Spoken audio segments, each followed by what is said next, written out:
Happy Wednesday. I'm just getting my DW all set up here. You can see I'm doing this project, and the tune calls more for this type of sound. And also when you're miking it, you're not getting the lower dynamics that a smaller bass drum and such would give you because you're miking it. So the tone and everything will shine, right through. And also these toms are unbelievably resonant, like even more than the Mapex. It's pretty crazy. So really well built. Yeah, maple shells. They got the HVLT shells, so they're the low timbre, which makes sense because the drums being, well, I guess the only drums that are really small, if you think about it that way, is this 14 by 11. But the 14 by 11 still gives the fundamental of a 14. It just has a little bit shallower depth to it. But it still gives a really, really great 14. Really resonant, really resonant.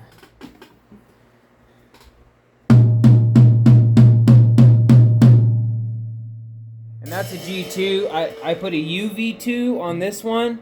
I'm still yet to change this to a UV2 just because I like a little bit shorter decay with it. But here's the UV2 with this one. So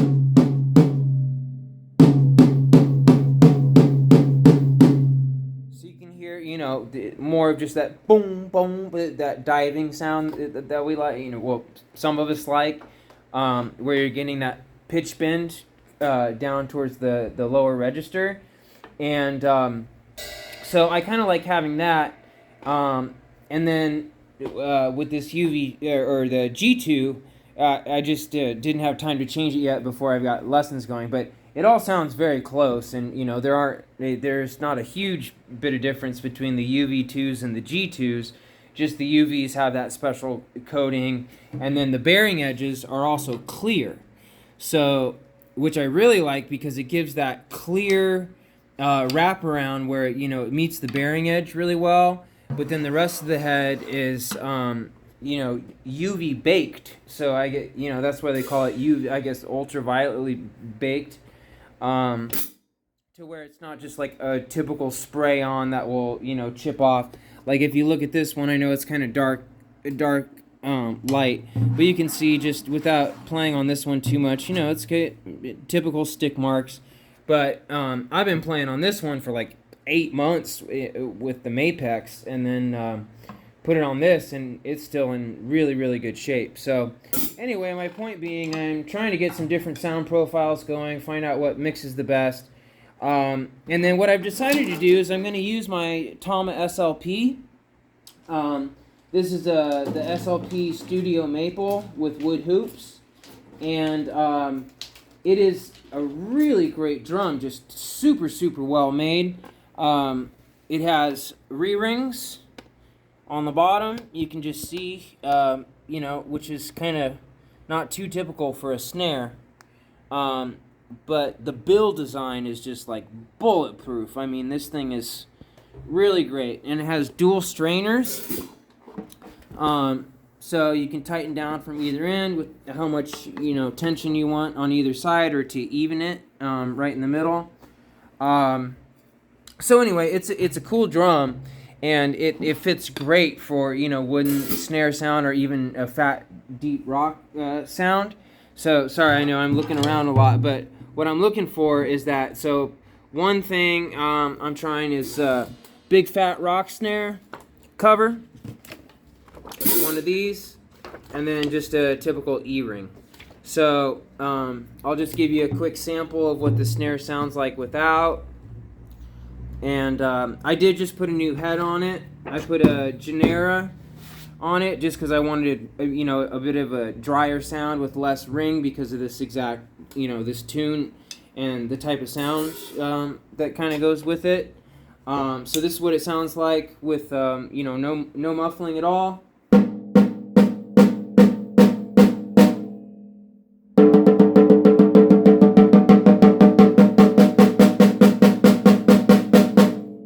which is so great is that it has a lot of sensitivity, so you can just barely hit it.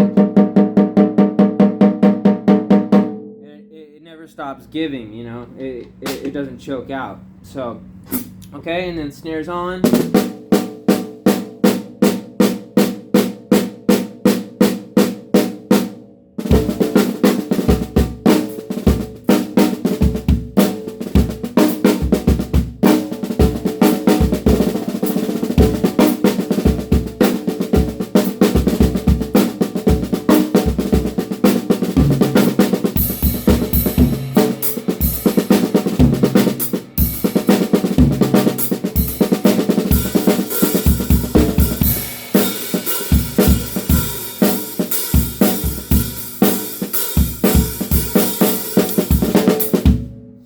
So that's it. No muffling, no E-ring, no moon gel, no nothing. And then next we'll put on the E-ring. And I think this is my favorite so far because it doesn't choke so much of it out, but still leaves some of the overtones and ring to it, but not abrasively so.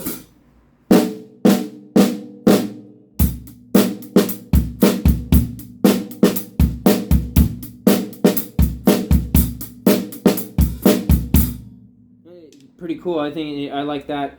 Okay,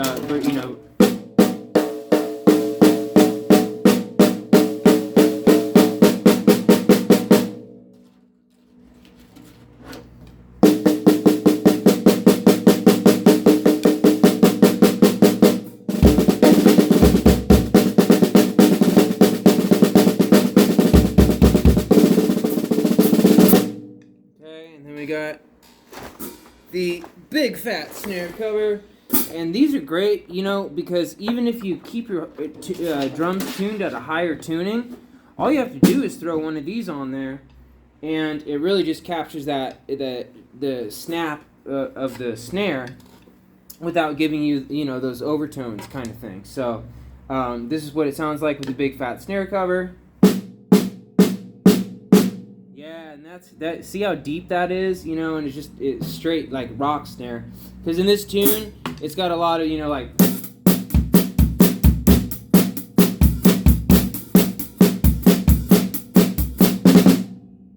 kind of things. I think it would sound really good with that.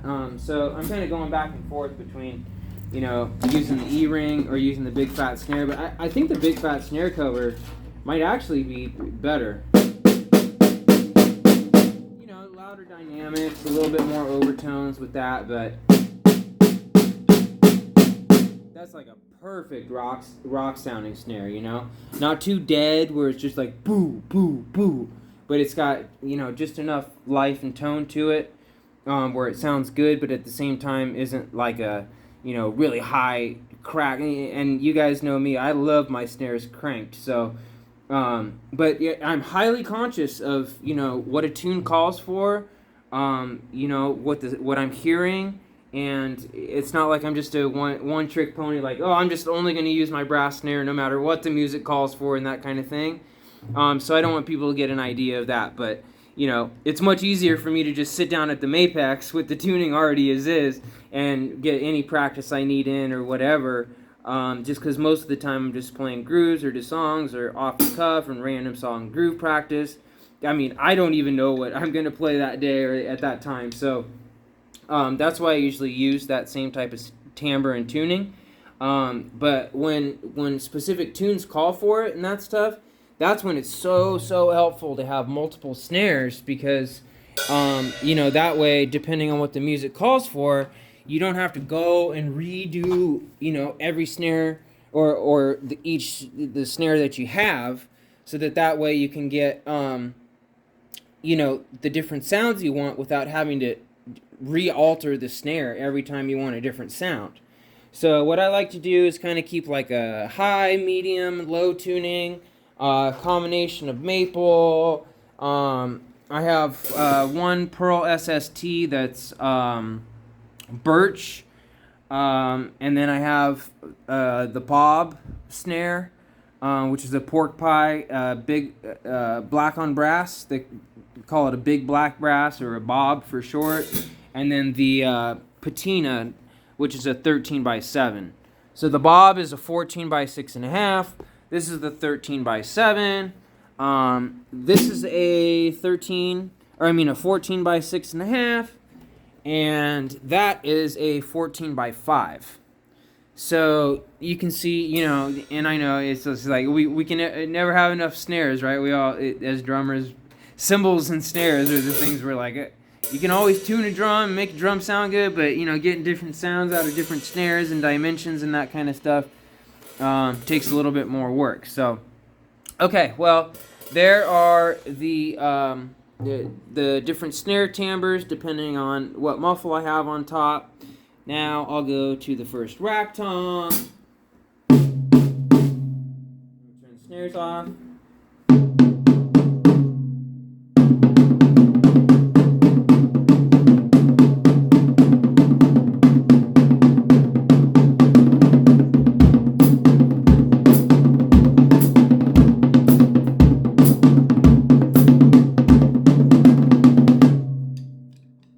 Let's take the moon gel off.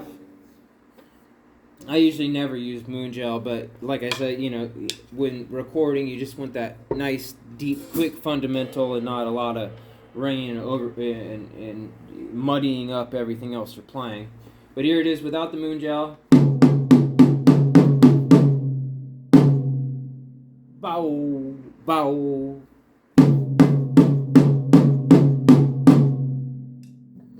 Okay. Versus then the moon gel, and I usually just put mine right at the top, just a little bit of muffling. Yeah, I think that sounds a little shorter decay, so that way when I'm going around the toms or doing that kind of stuff, it won't get in the way of playing the others. So, but everything seems pretty well in tune.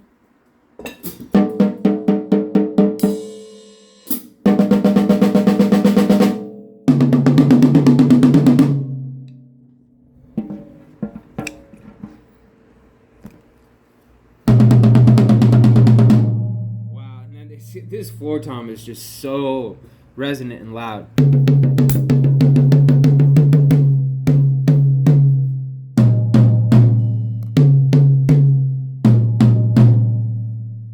Really close, really close.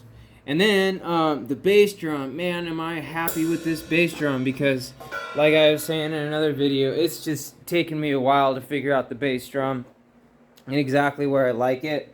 Because there's such a fine balance between getting like a jazz tuning and a higher end with more tone, but then getting the low end and still having tone there, but not making the drum completely dead in that sense. So let's see how the bass drum's sounding.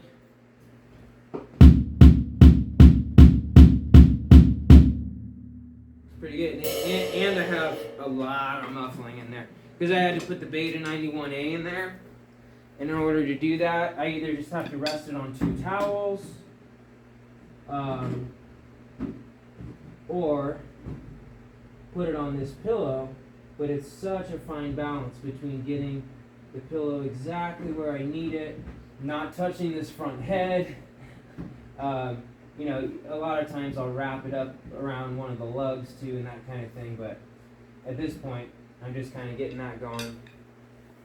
And I think the towels actually sounded better than the EQ3, just because the EQ3 eats up a little bit too much of the tone. That's better. Yeah, so it was touching one of the heads too much. And then once mic'd, and I have a Beta 91A in it, those flat paneled boundary mics. Now I just realized you can't see me. But those flat panel boundary mics, you can use in pianos, you can use for voice, you can use for all sorts of stuff, but they have a natural EQ switch on the bottom of the amp, or the bottom of the mic, that rolls off the certain ones that... I'm so sorry, guys, I just realized camera's completely sideways again. I'm such a goof, guys, I know. But with the Beta 91A in it, you know, it's not going to matter how much room punch it has, because I'm going to be, you know, miking it the whole time. So it's just going to get the straight tone of the...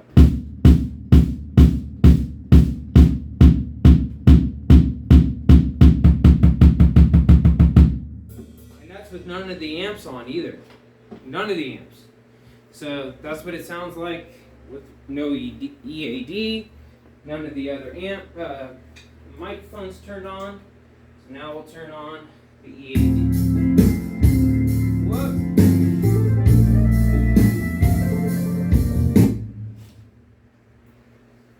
Little sneak peek of some of the stuff I'm listening to.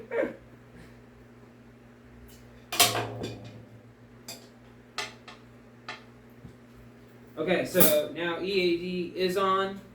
And then I also have my other mic array that's coming through the PA. So not only is the EAD capturing from the center of the kit, but then I have each individual instrument mic also capturing the sound. So you can hear, and that's quiet too. I don't even have it turned up that loud, but.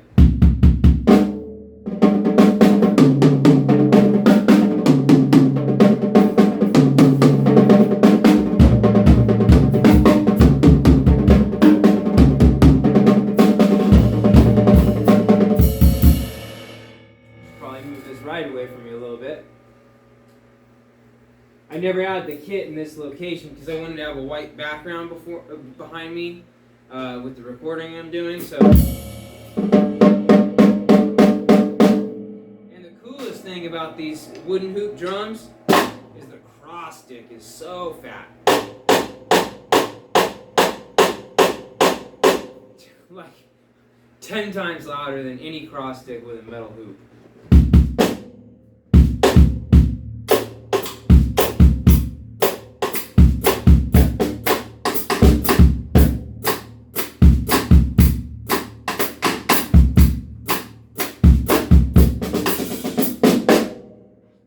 It makes for great cross-stick grooves.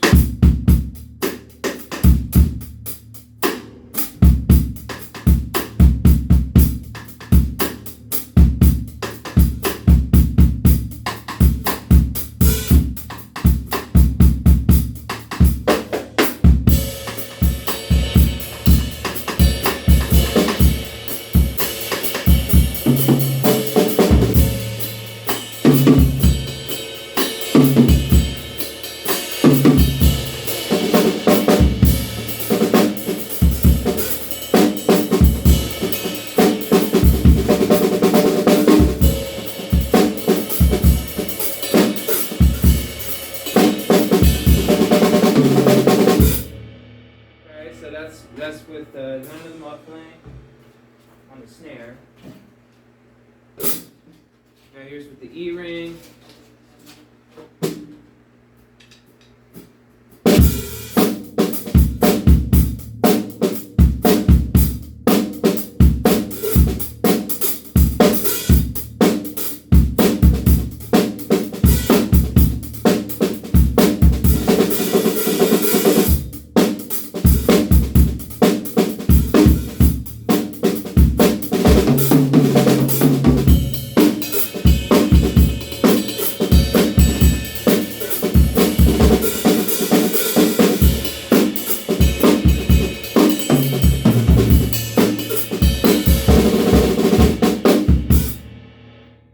Okay, so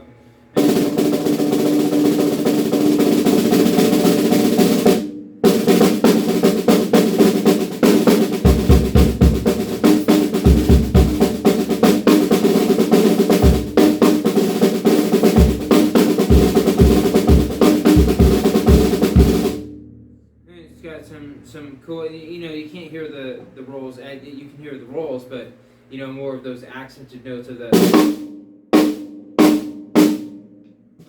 and doing some rim shots with it too.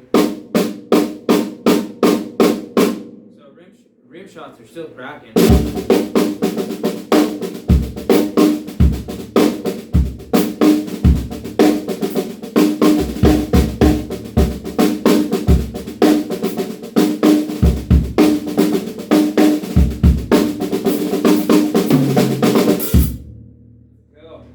Okay, got that.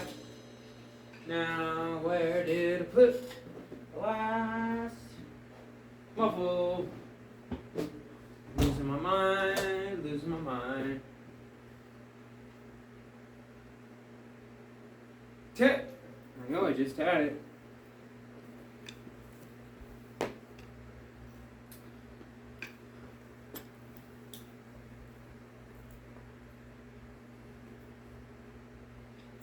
Really?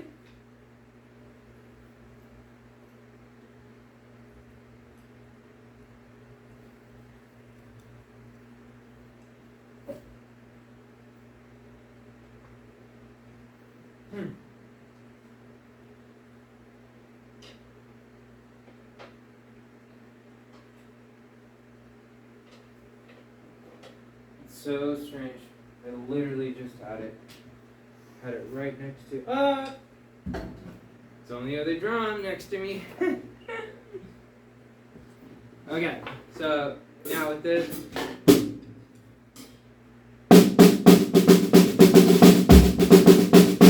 Yeah, that's just such a classic fat snare sound kind of thing.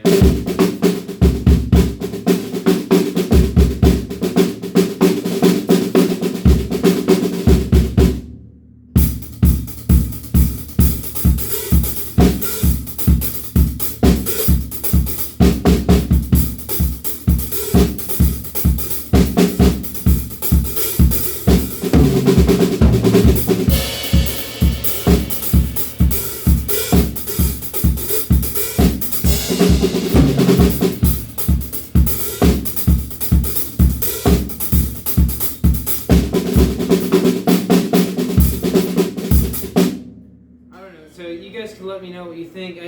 I'm almost thinking it creates too dead of a sound, but since I have a bottom snare mic on too, I know it's going to capture that good snap of the snare. It's going to get that. It's just a question of, should I have this snare this dead or not, Sounds a little much, so I don't know. I think I'm leaning back to, the E-ring. I think that's going to make the best overall, so that way I can get, if I increase the dynamics, or I want to do some of those rolls, or I'm doing like that kind of a thing, versus when you hear it on this.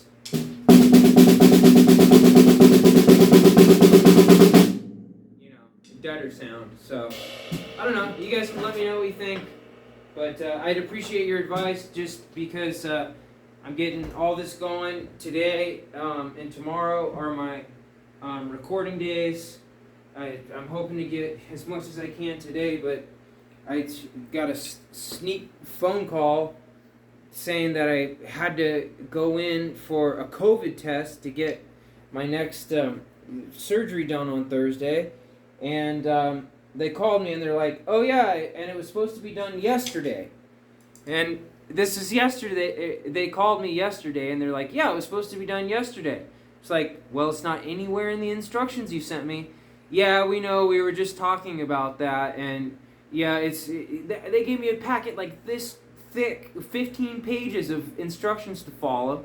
And then not a single sentence in there says that. So I had to rush to the hospital, get that done, so that the results are in time by the time I have it done. And I don't know, I won't get into my beliefs about COVID and this and that. I'm not saying it's not real or anything like that, but I'm just saying the way that they're using it and politicizing it, I've been to dozens and dozens of doctor's appointments all through COVID, and they never once requested I have a COVID test. So, and her excuse was, well, we didn't expect COVID to last this long, so we didn't put it in our instructions because we thought by the time that we were going to start again, you wouldn't need it. And I'm thinking, you're a hospital. You know everything there is to know about COVID, how long it's going to last, what your procedures are, all this, and you didn't even give me a phone call to let me know until the day after it was too late. So anyway, I won't keep going on it, but so just trying to get this stuff as quickly as possible, done as quickly as possible. But I ran into a couple snafus, so I just wanted to see your guys' opinion, just because I respect your guys' opinion so much. I want to know, what you think sounds best. And instead of using, the concert kit with the 22-inch bass drum, this is more of just a groove tune. And I'm not going to give it away or to get, to say what the title is and that kind of stuff. But it's really just, pretty standard groove. And it's mostly all bass and snare. I mean, if at all, the fills are on the snare, and then she only goes to the ride for maybe like 4 bars at the end of the song and 4 bars at the beginning of the song, just as like a transition lick. All the rest are on the hi-hat. So since I'm playing, mostly all pocket and just bass drum and snare anyway, I wanted to get kind of a different sound going, that's not gonna conflict or sound the same as a concert kit or full-size toms. And then also use my maple snare, since that'll give me a good fat rock sound, especially after putting the Genera dry, or not Genera dry, but just Genera on it. It is a single ply, and it's not like a HD dry, where it's vented or anything like that. It's just the Genera version, which is a single ply still, but it has that internal floating muffling ring kind of thing. So it does dry it out a bit, but it doesn't dry it out at all like HD dry heads do, where they're vented around the entire perimeter of the head. So, all right, guys. Hope everyone's having a good day. If you guys wouldn't mind just leaving me some feedback. I know a lot of you are gonna be like, "Dude, you tuned that drum tuba, dude. Leave it alone. It sounds fine." But you have to understand that I'm doing this specifically for this sound and for this tune. So, yes, I'm a bit anal about my tuning, but I want to make sure that I do my best work, and I want to make sure that what I play isn't any opposing figures, and I want the timbre of all the drums to fit in with what the tune is, rather than just sticking to my guns and whatever tuning is the tuning I'm gonna work with, and whatever snare, and even though it doesn't sound like the snare in the track, I'm going to use it anyway, that kind of stuff. Which is fun, because you get to kind of create your own style and own phrasing off of it. But I think this would be a great, great tune to use this kit with. And just such a great pocket tune. And if you look at a lot of the current stuff out there, especially with the tune we're playing, they're using 20x12s and 20x14 bass drums in everything. So they're, and taking the resonant head off, and filling it full of weight and just putting a mic right there at the batter head, and very little tone at all. So, they're, even new school guys are using 20x12s and 20x14s. So once I could kind of figure out how to get that dialed in, and what the towel sounded best versus an EQ pad versus getting my Beta 91A in there and still making it sound like that, took a little bit of work. But I think we're getting there, and I think within the next 24, 48 hours I should be done with all this. So not the tuning part, but done with the recording part. So just please let me know, and then I'll probably do a little bit of playing, just playing, just so you guys can see how the kit sounds in general. But I appreciate all your input, and thank you guys for being such cool friends, great community members, great drummers. Highly respect you, and thanks for all you do. Love you guys. Take care. Happy drumming.